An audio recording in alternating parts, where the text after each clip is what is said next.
വളർച്ചയിൽ വലിയൊരു പങ്ക് വഹിക്കുന്നത് വിദേശ വിദ്യാർത്ഥികളും കുടിയേറി പാർക്കുന്ന തൊഴിലാളികളുമാണ്.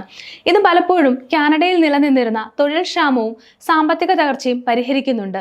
Federal skilled work program, federal skilled trade program, Canadian experience class, professional nominee program എന്നിവയിലൂടെ സ്ഥിരമായി കാനഡയിലേക്ക് കുടിയേറാൻ ആഗ്രഹിക്കുന്നവർക്ക് വേണ്ടി കാനഡ അവതരിപ്പിക്കുന്ന ഫ്ലാഗ്ഷിപ്പ് ആപ്ലിക്കേഷൻ മാനേജ്മെന്റ് സിസ്റ്റമാണ് എക്സ്പ്രസ് എൻട്രി. 2022 ജൂണിൽ Canadian government immigration and refugees protection ആക്ടിൽ നിരവധി മാറ്റങ്ങൾ കൊണ്ടുവന്നിട്ടുണ്ടായിരുന്നു. വിസയ്ക്ക് അപേക്ഷിക്കുന്ന വ്യക്തിക്ക് വർക്ക് എക്സ്പീരിയൻസ് നിർബന്ധമായും വേണം. കൂടാതെ അപേക്ഷകന്റെ ഫ്രഞ്ച് ഭാഷാ പരിജ്ഞാനം അധികൃതർ ടെസ്റ്റ് ചെയ്യും.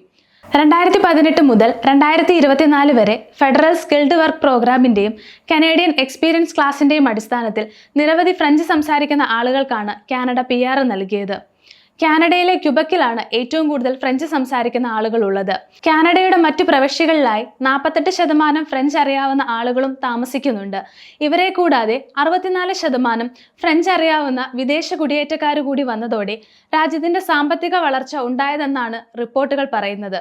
പുതിയ റിപ്പോർട്ടുകൾ പ്രകാരം 2025ലേക്കുള്ള എക്സ്പ്രസ് എൻട്രി വിസ കഴിഞ്ഞ ദിവസം അവതരിപ്പിച്ചിരിക്കുകയാണ് കാനഡ. റെഫ്യൂജീസ് ആൻഡ് സിറ്റിസൺഷിപ്പ് കാനഡയുടെ നേതൃത്വത്തിലാണ് എക്സ്പ്രസ് എൻട്രി വിസ നൽകുന്നത്. രാജ്യത്തിന്റെ സാമ്പത്തിക വളർച്ച, തൊഴിലാളി ക്ഷാമം പരിഹരിക്കുക എന്ന ലക്ഷ്യത്തോടെയാണ് എക്സ്പ്രസ് എൻട്രി വിസ അവതരിപ്പിക്കുന്നത്. നിരവധി മാറ്റങ്ങളോടെയാണ് ഈ വർഷം വിസ അവതരിപ്പിച്ചിരിക്കുന്നത്. കനേഡിയൻ എക്സ്പീരിയൻസ് ക്ലാസിന്റെ കീഴിൽ വരുന്ന പ്രവൃത്തി പരിചയമുള്ള ആളുകൾക്ക് എക്സ്പ്രസ് എൻട്രി വിസ വഴി PR-ന് അപേക്ഷിക്കാം. ഫ്രാങ്കോഫോൺ പോലെയുള്ള മേഖലകളിലേക്ക് നിരവധി ആളുകളെ കൊണ്ടുവരിക, ആരോഗ്യം, വിദ്യാഭ്യാസം, വ്യാപാരം പോലുള്ള തൊഴിലാളികൾ കുറവുള്ള മേഖലയിലേക്ക് പ്രവൃത്തി പരിചയമുള്ള ആളുകളെ എത്തിക്കുക എന്നതാണ് IRCCയുടെ ലക്ഷ്യം. കൂടാതെ ഈ വർഷം കാനഡയുടെ വിദ്യാഭ്യാസ മേഖലകളിലേക്ക് കൂടുതൽ ആളുകളെ എത്തിക്കാനും ഭരണകൂടം ലക്ഷ്യം വെക്കുന്നുണ്ട്. കനേഡിയൻ സ്കൂളുകളിലേക്ക് പ്രഗത്ഭരായ അധ്യാപകരെ നിയമിക്കാനാണ് കാനഡ ഒരുങ്ങുന്നത്. Secondary school teachers, elementary school and Kinder garden teachers, elementary and secondary school teacher assistance, child care educators എന്നീ മേഖലകളിലേക്ക് ആളുകൾക്ക് അപേക്ഷിക്കാം. കാനഡയിൽ എപ്പോഴും ഡിമാൻഡുള്ള ഒരു മേഖലയാണ് health care and social service. ആരോഗ്യ മേഖലയിൽ ജോലി ചെയ്ത് പ്രവൃത്തി പരിചയമുള്ള ആളുകൾക്ക് ഇപ്പോൾ തന്നെ അപേക്ഷിക്കാം.